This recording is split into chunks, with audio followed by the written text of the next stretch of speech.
Y quiero hablarles esta mañana acerca de un tema que he denominado Venga tu reino. Venga tu reino.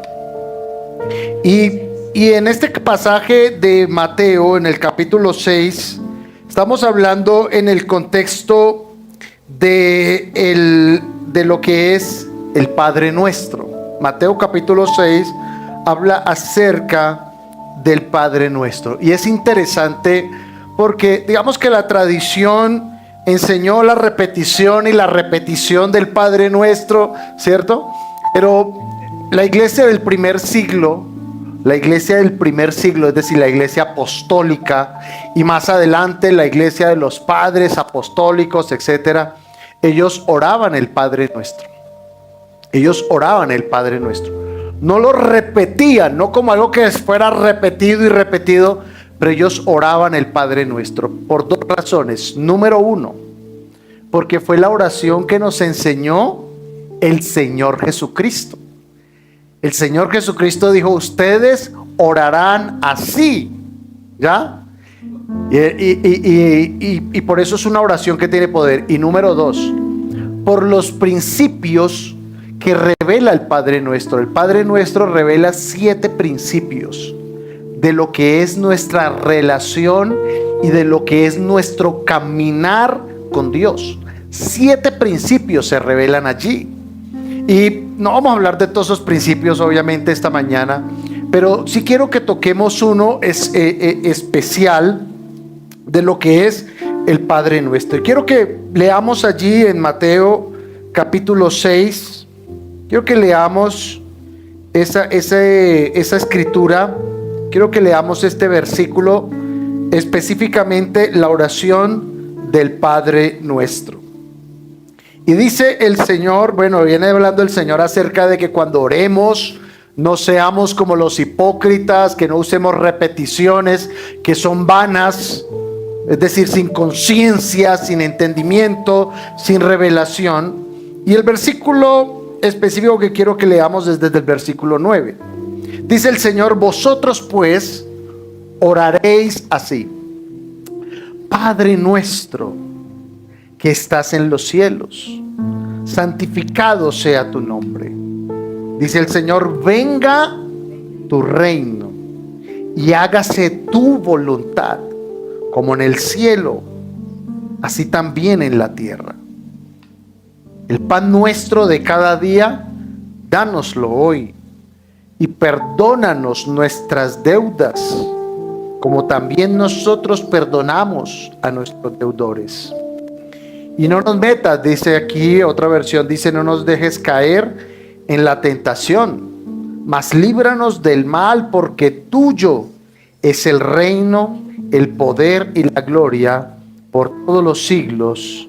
Amén y amén. Tome su Biblia conmigo, por favor, y diga: esta es la palabra de Dios. Diga: yo la creo, es la verdad y me ha sido dada para cumplir un propósito: bendecirme, edificarme, llenarme. Ya con ella renovaré mi entendimiento, diga así, mi entendimiento, para ser transformado en la persona que Dios quiere que sea. Amén y amén. Dele un aplauso al Señor, por favor. Y quiero que resaltemos específicamente el versículo 10, donde el Señor está hablando de lo que es el reino y de lo que es la cobertura del reino. Y Él dice: venga tu reino. Y luego dice: hágase tu voluntad, como en el cielo, así también en la tierra. Y yo quiero que usted piense en esto. Piense en un castillo, en una fortaleza. En los tiempos bíblicos no era común que se construyeran castillos o fortalezas. Esas vienen más o menos del siglo IX, pero habían lugares fuertes en los tiempos bíblicos, como torres que se construían. Y cuando venían los enemigos, cuando venían los adversarios Inmediatamente las personas más importantes del reino, el rey, sus súbditos más cercanos, se metían a esa torre. Y en esa torre tenían toda clase de provisiones. Tenían alimentos, tenían agua. Los mejores soldados se metían ahí, los generales entraban ahí a esa fortaleza. Y entonces por eso se llamaba así. Se llamaba fortaleza no solo por la construcción como tal, sino por todos aquellos que entraban a ese lugar a resguardar al rey. Y entonces cuando nosotros pensamos, eso es lo que significa estar bajo la cobertura de Dios. Eso es lo que significa estar bajo la cobertura de Dios. Significa estar cerca a Él, rodeado de Él, de su gloria, de su provisión, de su bendición, de toda su gracia. Eso es lo que significa estar bajo la cobertura de Dios, o estar bajo la autoridad de Dios. Lo que sucede es que para nosotros, digamos que en los tiempos bíblicos, para ellos el concepto de autoridad, el concepto de reino, el concepto de sumisión era más fácil de entender que para nosotros. ¿Por qué razón? Porque la Biblia se escribió bajo una monarquía. Y entonces en la monarquía, y nosotros vivimos bajo una democracia. Entonces nosotros en la monarquía era lo que estableciera el rey. Lo que el rey dijera, eso era. No importaba nada más. De hecho, ni siquiera los reyes eran elegidos o escogidos por los hombres. Entonces, este es el rey, punto. Te guste o no te guste. Pero bajo, digamos, la actualidad, bajo el mundo en el que nosotros vivimos, que es una democracia, donde nosotros escogemos a nuestros gobernantes, ¿cierto? Entonces para nosotros es muy difícil entender el concepto bíblico de autoridad, de reino, de sumisión. A nosotros nos cuesta esto, porque nosotros nos sometemos siempre y cuando estemos de acuerdo. ¿Sí o no? Nosotros hablamos bien de nuestros gobernantes si estamos de acuerdo. Si no estamos de acuerdo, no. Pero en los tiempos bíblicos era diferente. De hecho, hay una palabra que se usó allí y hay tres términos que están relacionados y estamos hablando de todo el contexto de lo que significa para explicar qué significa venga tu reino. Y hay tres términos que eran tremendos en el Nuevo Testamento. El primero de ellos, el Kyrios, o amo, Señor. De hecho, en la Biblia, en la Septuaginta, digamos que en la Biblia hebrea del Antiguo Testamento, se usaba el nombre de Dios. Pero para los judíos el nombre del Señor llegó a ser tan sagrado, llegó a ser tan tremendo que ellos no se atrevían a pronunciarlo. Y decidieron usar el término. Cuando tradujeron del hebreo al griego, decidieron usar el término Kyrios, Señor. Kyrios o Kurios, cualquiera de los dos, que significa Señor. Mira el respeto tan tremendo que ellos tenían solo por el nombre de Dios. Parecido a la actualidad, donde la gente dice, no, el man, el de arriba, Chuchito y yo somos, ¿cierto? El propio, ¿cierto? No, una reverencia, porque se entendía que Él era el Señor. El Señor. Y la palabra Señor significa en los tiempos bíblicos, ¿quién era el Señor? El Señor era el que daba las órdenes, el que mandaba, el que daba la provisión, y por cuya voluntad yo podía morir o podía vivir. Esa es la connotación de Kyrios, el Señor, el que está por encima de todo. Por eso el mundo no entiende esta palabra de señorío de Dios, el señorío de Cristo. porque todo depende de Él. Me gusta la canción que estábamos cantando, que es bíblica, que dice: todo es por Él, todo es para Él, todo proviene de Él, porque Él es el Señor. Por eso dice la Biblia: todo el que confiese que Jesucristo es ¿quién? El Señor. Ese es el primer término, el Señor. Luego hay dos términos que hablan de las relaciones con el Señor. El primero de ellos es la palabra diácono, que se tradujo como servidor, y la palabra doulos, que se tradujo como esclavo. Algunos dicen siervo, pero la palabra más exacta para describir la palabra doulos es la palabra esclavo. ¿Y cuál era la diferencia? La diferencia era que el servidor o el diácono era una persona que sí servía las mesas, servía al Señor, pero no era propiedad de su Señor. No era propiedad de su Señor. Era contratado para unas labores específicas, y cuando esas labores se terminaban, ¿qué sucedía? Se iba. Ese era el diácono, se iba. Pero el doulos no se iba de la casa, porque el doulos, ¿qué era? Propiedad de su Señor.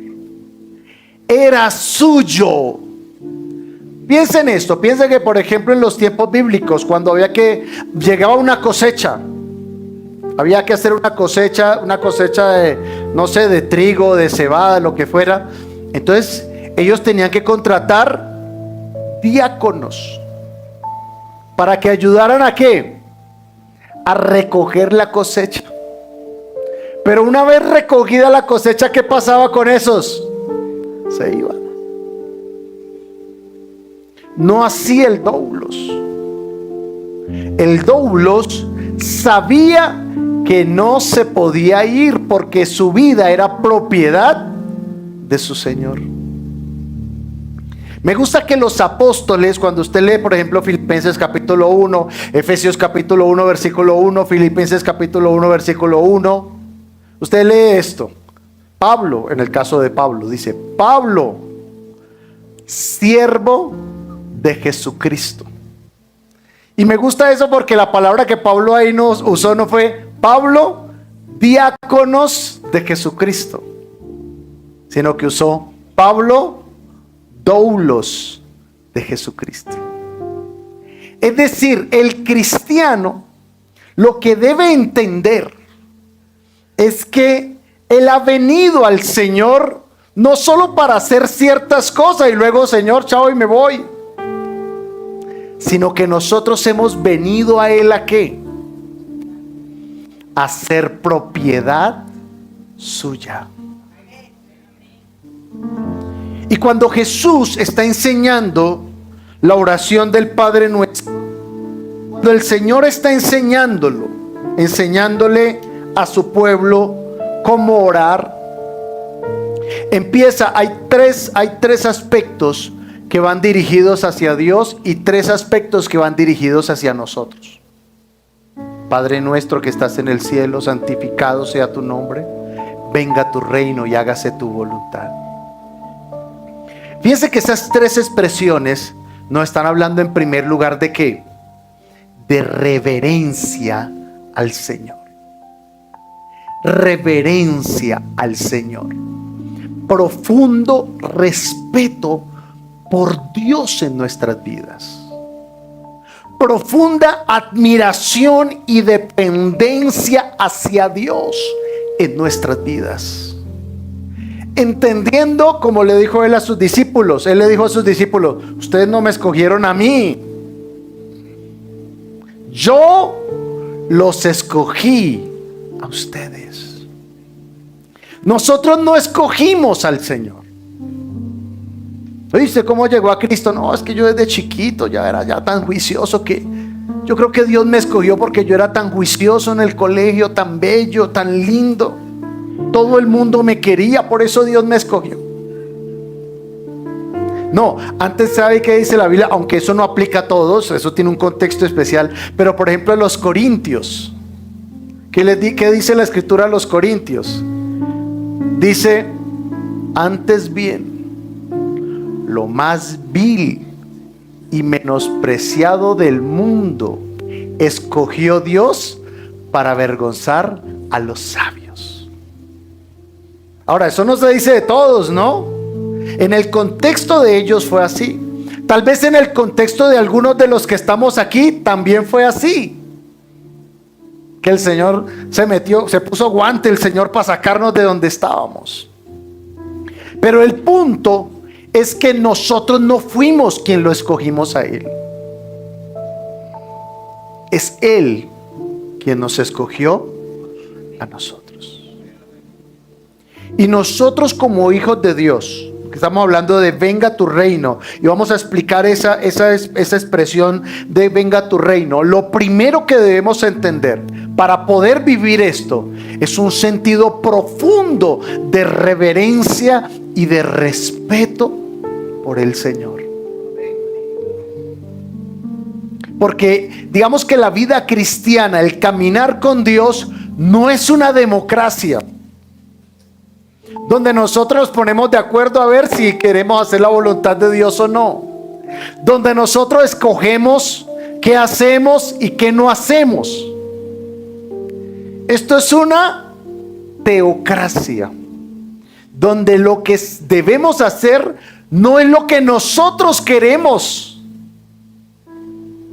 sino lo que Él quiere. Dígale por favor al que tiene a su lado esto, dígale, no es lo que tú quieres, es lo que Él quiere. Ahora, ¿cuántos de nosotros hemos entendido esto? Porque a veces nosotros como hijos, digamos naturales, a veces somos caprichosos. A veces como hijos somos caprichosos. Y queremos que se haga siempre nuestra voluntad. ¿A cuántos les cuesta, por ejemplo, aprender? Y bueno, aquí ya tengo que hablar, porque digamos que cuando Jesús dice venga tu reino, está hablando de sumisión. Estamos hablando y mes vamos a hablar de autoridad. Y el primer principio que debemos entender para entender autoridad es sumisión. Hay dos cosas diferentes. Una cosa es la sumisión y otra cosa es la sujeción. La sumisión es algo que viene desde el corazón, donde mi corazón se alinea con la autoridad. Donde mi corazón se alinea, en este caso, con la voluntad de Dios. Por eso Jesús dice, Padre, venga tu reino. Porque Israel hasta la época de Jesús había hecho su voluntad. Cuando usted lee los profetas del Antiguo Testamento, profetas anteriores, profetas posteriores, profetas mayores, profetas menores, cuando usted lee todo el contexto de la Biblia, hay una palabra que describe a Israel. ¿Cuál creen que es esa palabra? Rebeldes los llama Dios. Rebeldes, casa rebelde los llama Ezequiel. Son casa rebelde. Es decir, era un pueblo que hacía su voluntad, pero haciendo su voluntad querían la bendición de Dios. Si el que está a su lado se parece un poquito a eso, dele un codacito. A veces nosotros queremos la bendición de Dios, pero haciendo la voluntad de Dios o la nuestra. Haciendo la nuestra.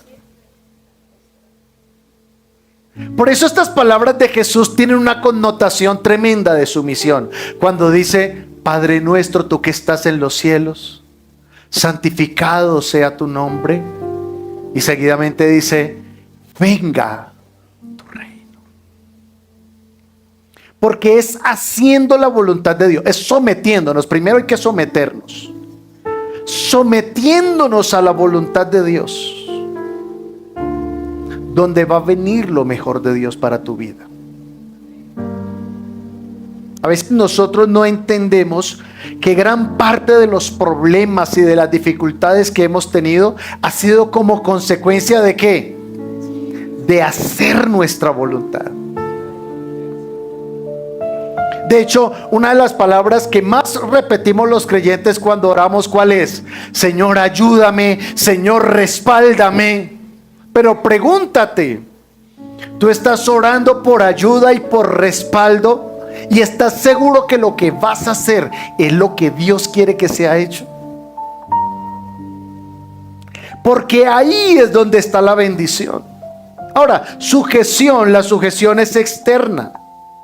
La sumisión es del corazón, la sujeción es externa. Por eso a veces hay sujeción involuntaria. A veces nosotros terminamos haciendo las cosas sin querer queriendo, como decía el Chavo del 8. ¿Hacemos las cosas? Sí. Pero a veces ¿cómo las hacemos? De mala gana. Bueno, claro que no nosotros, los que no vinieron hoy. A veces lo hacemos bajo protesta, dicen en la política, ¿no? Se nota el desagrado de hacerlo. Pasa en algunas casas, ¿no? Familias. Hijo, hija, ayúdame a hacer tal cosa. Ay, pero mamá, pero papá, ¿por qué yo? Venga, usted, ¿qué era lo que usted quería hacer el viernes? ¿Para qué fue que me pidió? Ya voy. Porque se acuerdan que necesitan, ¿cierto? Y hacen las cosas, pero las hacen de corazón. Las hacen porque hay que hacerlas, pero no las hacen desde el corazón. Es decir, están sujetos, pero no sumisos. Y la sumisión es desde el corazón. Charles Spurgeon, que fue llamado el padre de los predicadores, dijo esto. Dijo que la sumisión desde el corazón es aquella que descansa en la soberanía de Dios y la abraza como único refugio seguro. Es decir, cuando alguien le dice al Señor, cuando Jesús dijo, Padre, venga a tu reino, lo que estaba diciendo era, Padre, el mejor lugar donde yo puedo estar es en tu voluntad. Lo mejor que me puede ocurrir a mí en la vida, Padre, es que se haga tu voluntad. Eso fue lo que Jesús quiso decir. Abrazó completamente la voluntad del Padre para él. Y no en vano, por eso la Escritura dice que está sentado a la diestra del Padre. ¿Sabe cómo se llama eso? Eso se llama gloria, eso se llama bendición, eso se llama prosperidad. Llámelo como todo lo bueno, todo lo mejor. Pero resulta que ¿por qué Jesús recibió la gloria? Porque se sometió en el corazón. Y cuando nosotros nos sometemos desde el corazón al Padre, entonces sujetarse no va a ser difícil. Cuando Jesús habló aquí en el contexto del Sermón del Monte, que es Mateo capítulo 5, capítulo 6, capítulo 7, cuando él habló, una parte donde él habló del pecado, y él dijo, ustedes oyeron que fue dicho, no adulterarás.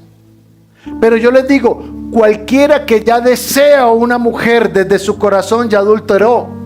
¿Sabe por qué? Porque los judíos empezaron a vivir una vida doble. Yo hago lo malo y lo importante no es hacer lo malo.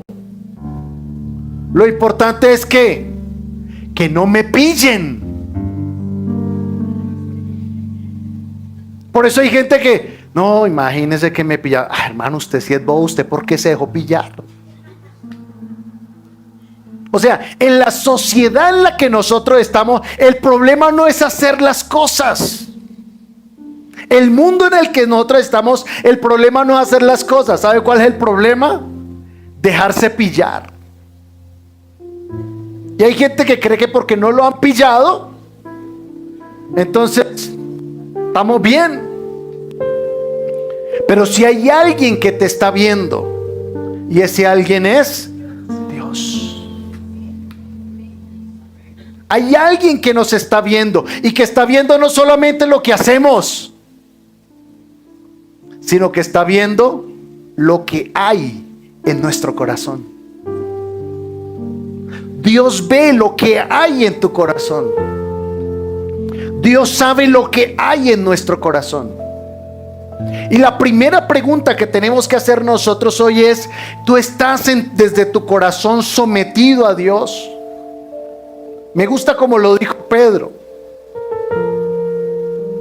Y como lo dijo Santiago, perdón, en el capítulo 4. Santiago dice: sométete a Dios, resiste al diablo y él huirá de ti. Es tremendo ese versículo, porque el versículo dice: sométete a Dios, y ahí resiste al diablo.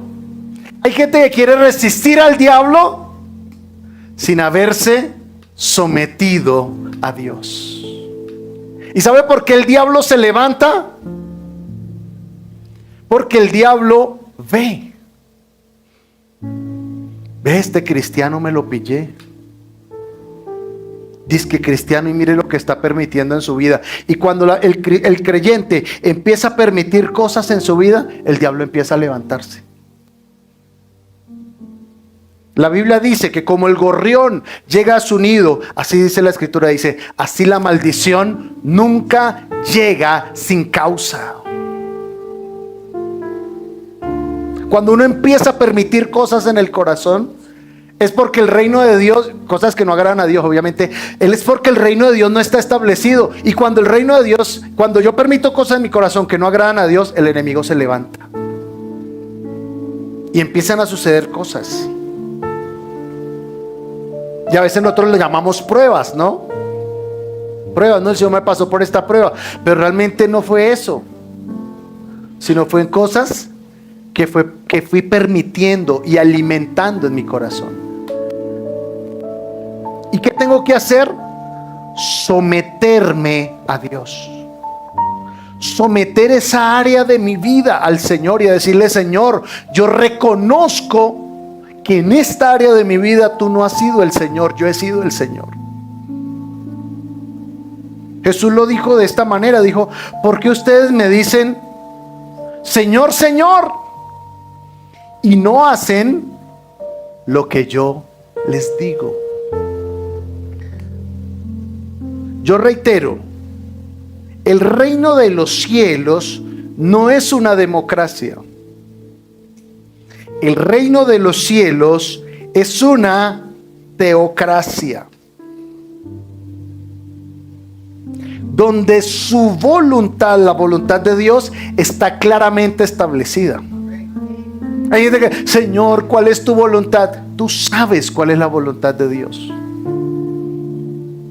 Denle un codacito al que tiene al lado, dígale: tú sabes cuál es la voluntad de Dios. Nosotros lo sabemos. Y la Biblia dice esto, dice: al que sabe hacer lo bueno y no lo hace, ¿qué dice? Le es pecado. Nosotros sabemos cuál es la voluntad de Dios para nuestras vidas. Nosotros lo sabemos, primero por la palabra de Dios. Segundo, por el mismo testimonio de su Espíritu. Cuando nosotros vamos a hacer algo que no es correcto, usted el corazón le empieza a hacer así. Tum, tum, tum, tum, tum, tum, tum, tum. ¿Sí o no? Si no, porque tenemos el corazón pero endurecido. Pero la Biblia dice que Dios puso su palabra en nuestros corazones. O sea, nosotros sabemos qué es lo que Dios quiere que sea hecho. Por eso cuando usted como cristiano se ve abocado a que, o digo una mentira, o me sacan del trabajo, de lo que sea, entonces uno empieza a entrar en una tensión, en una lucha. ¿Cuánto les ha pasado eso?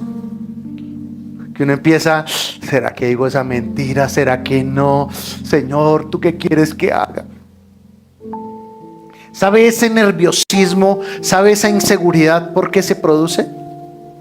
Porque en tu corazón tú sabes qué es lo que Dios quiere que hagas. Nosotros sabemos qué es lo que Dios quiere que hagamos. El asunto es que en esa área específica de nuestra vida no le hemos entregado el señorío. Y Él quiere, Jesús, el Señor Jesucristo quiere, no que tú seas un diáconos, que haces algo específico como un favor que hicimos y ya. No, yo ya serví hoy. Ya salí de parte, yo ya serví hoy. Ven, ¿por qué no me ayudas? No, a mí no me toca hoy. Sino que nosotros entendamos que somos doulos. ¿Y sabe qué dice la Biblia del doulo? Dice que en algunos casos, algunos judíos, por ejemplo, cuando tenían deudas, tenían que servir a un deudor si no le podían pagar durante 7 años. Y a los 7 años, esa persona podía escoger si se quedaba con ese hombre o no. Y decía, hombre, esta persona me ha tratado bien durante estos 7 años, me ha ido bien con él. Le he aprendido a amar, ha sido bueno conmigo. No me quiero ir, me quiero quedar con él. Entonces dice que cogían y le horadaban una oreja. De ahí viene lo de las le abrían un orificio en la oreja. Y entonces ya se volvía un esclavo, pero por amor. No por deber, no por nacimiento. Tal vez los 7 años anteriores era ¿por qué? Porque no había podido pagar, entonces le tocaba. Pero en esa experiencia de servicio, en esa experiencia de amor, de gracia, se dio cuenta que su Señor había sido bueno con él, que valía la pena estar con él. Y entonces se volvía un esclavo por amor.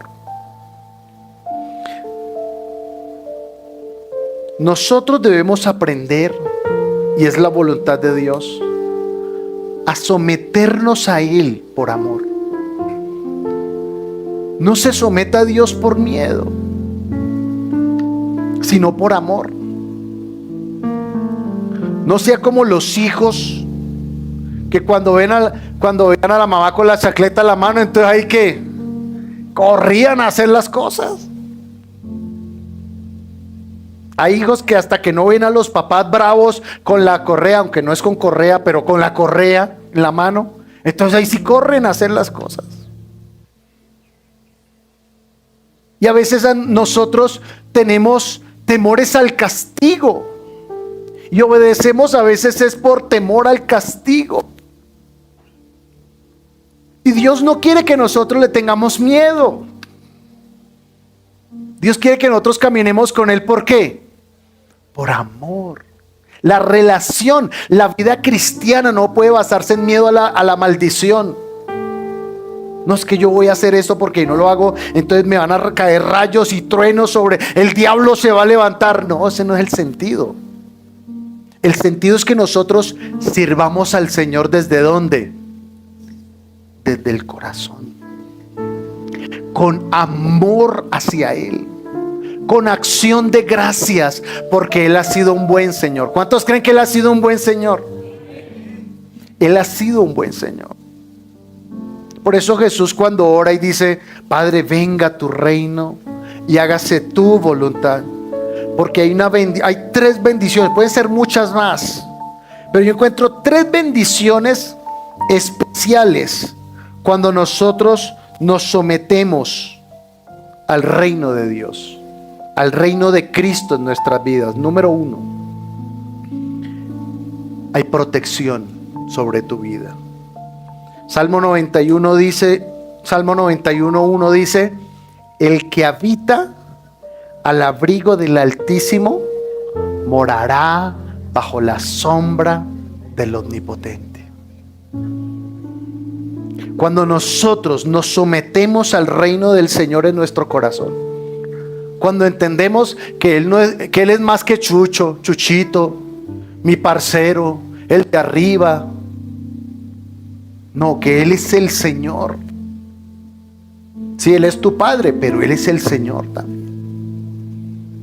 Y cuando nosotros aprendemos que le debemos honra, respeto, consagración, Y entonces sometemos nuestra vida, sometemos nuestro matrimonio, sometemos nuestras decisiones de solteros, de casados, como hijo, como empresario, como independiente, lo que sea, nos sometemos a Él.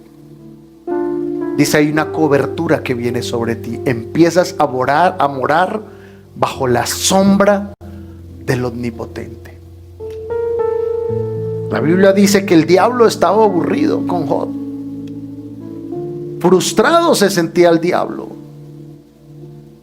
Y entonces Dios le dice a Satanás, Sata, ¿por qué estás como tan aburrido? Y entonces Satanás le dice, Señor, porque es que no hay nada para hacer. Y el Señor le dice, ¿tú crees que yo no te he visto rodeando a Job? Y el diablo, sí, Señor, pero no se puede hacer nada porque tú lo tienes rodeado. Lo has rodeado todo a él, a su casa. Y aparte de haberlo rodeado, lo has bendecido. Señor, no hay nada para hacer. Pero Satanás se había levantado por una razón en la vida de Job, que no vamos a hablar hoy porque no es parte del tema. Pero ¿cómo estaba Job? Rodeado. ¿Por qué estaba rodeado? Porque Job, capítulo 1, versículo 1 de Job, dice que había en tierra de Uz un hombre temeroso de Dios y apartado del mal. Un hombre que honraba a Dios. Y eso es lo que, la primera bendición es la protección. Nosotros a veces pedimos protección porque sabemos que a veces abrimos puertas. Pero cuando tú estás caminando con Dios, sabes que Dios es una sombra que te cubre y que te da refugio contra la tempestad. La Biblia dice, también en el mismo Salmo 91, está hablando el que habita el abrigo del Altísimo, es decir, el que camina con Dios, el que va de la mano de Dios, dice, caerán 1000 y 10,000 a tu diestra, pero a ti no llegarán. A ti no llegarán. Nosotros hemos escuchado cantidad de testimonios de cristianos, buenos cristianos, personas que aman a Dios, que han ocurrido terremotos, se cae la casa de acá, se cae la casa de acá, se cae la casa de acá, y la casa de ellos no cae. Escuchamos el testimonio en una ocasión en los Estados Unidos. Venía se me olvidó el nombre. No, un huracán, no, el otro. ¿Un qué? Un tornado. Venía un tornado sobre un pueblo pequeño y la iglesia supo que venía el tornado. ¿Sabe qué empezó a hacer la iglesia? A orar. Se reunieron en la iglesia a orar y a clamar a Dios. ¿Y sabe qué pasó con el tornado? Se desvió. Y se desvió como 150 metros antes de tocar a la iglesia. Y así podríamos citar cualquier cantidad de testimonios. Que cuando hay una persona que camina con Dios, Dios lo guarda y el maligno no lo toca, dice la Biblia. Dígale que tiene a su lado un codacito, dígale, Dios te guarda. Él nos guarda. Él nos guarda. Entonces hay protección cuando se establece el reino de Dios. Número 2. Segunda bendición, se cumple la voluntad de Dios. Se cumple la voluntad de Dios. Cuando aprendemos a someternos al Señor, empieza a cumplirse la voluntad de Dios. ¿Y sabe qué dice la escritura de la voluntad de Dios? Romanos capítulo 12, versículo 2, dice que la voluntad de Dios es como buena, agradable y perfecta. Buena, agradable y perfecta. No hay mejor lugar para un hijo de Dios que estar en el centro de la voluntad de su Padre. Billy Graham dijo esto, dijo, aquellos que buscan el reino de Dios primero, reciben todas las cosas que necesitan. No hay mejor lugar para nosotros que hacer la voluntad de Dios. Hay gente que le dice, venga, pero pídele al Señor que se haga su voluntad. Sí, yo sé. Bueno, que se haga lo que Dios quiere. Y hay gente que, ay, no, gracias por los buenos deseos. Hombre, Cuando la voluntad, que se haga la voluntad de Dios es lo mejor que le puede pasar a uno. ¿Cuántos lo creen de verdad? Hay gente que dice, no, yo le pedí al Señor, Señor, hágase tu voluntad. Como si la voluntad de Dios no fuera buena. Hay gente que a uno a veces le dice, ve, pero ¿por qué no oras a que se cumpla el propósito de Dios? No. Como si Dios quisiera hacernos daño a nosotros. No, Dios está por tu bien. Y cuando Dios decide por nosotros, cuando nosotros permitimos que Él tome el control, mire, estar bajo la voluntad de Dios te libra de preocupaciones, de temores, de ansiedades. Porque sabes que Dios no te va a dar lo bueno. Dios te va a dar lo mejor. Y hay gente que se queda con lo bueno y olvidan que Dios no da lo bueno, Dios da lo mejor. ¿Sabe por qué pecó Adán y Eva? Porque se fueron detrás de lo bueno. La Biblia dice que ellos vieron el fruto y vieron que era bueno. Que era bueno. Hicieron a un lado lo excelente que era la voluntad de Dios.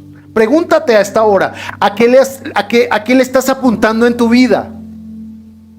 ¿A qué le estás apuntando en la vida? ¿A lo bueno o a lo excelente? Y lo excelente siempre será el plan de Dios, porque Él es perfecto, por eso su voluntad es perfecta. Entonces llevamos dos bendiciones. Número 1, hay protección.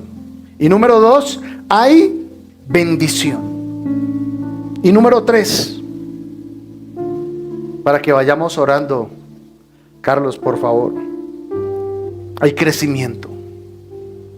Hay crecimiento espiritual. Salmo 92, versículo 13 dice, plantados en la casa de Dios florecerán.